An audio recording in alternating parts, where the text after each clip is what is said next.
The big problem with moving money across borders is whenever you go to a bank and say that I want to move money from country A to country B in a different currency, they will tell you that it costs £10, $25 for a wire transfer. But what really happens is that they will use an exchange rate that is very different to what you would see on Reuters or on Bloomberg.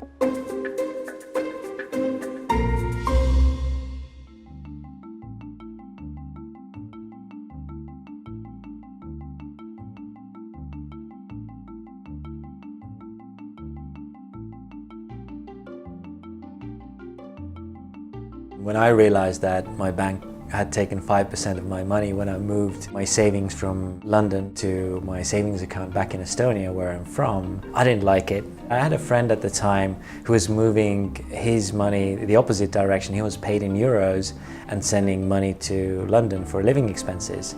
We figured out that the way to do this is if I just give him my pounds in London and he makes a transfer of euros from his euro account to my euro account in Estonia, then we just look at the exchange rate and none of us have to pay anyone for just exchanging money with each other.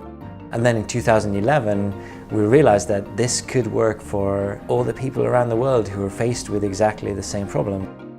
When people are using TrasnferWise, they don't really realize that we're exchanging money with lots of people in the background. For you, it still feels the same as if you're making a wire transfer with your bank. It's just 10 times cheaper.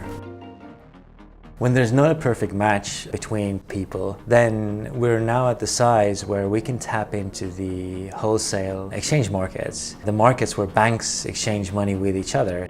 World Bank estimates that the average cost of moving money from developed countries to developing countries is already at 7%. They also estimate that if we were able to bring it down another 5 percentage points, that would mean $16 billion of saving for people and businesses who move money across borders. The thing that technology and the internet has changed is we don't need a Facebook in every country, we don't need a Google in every country, we don't need 10 Googles in every country. If there's a good Google, it does a job for everyone wherever they are. And we're seeing the same thing in financial services.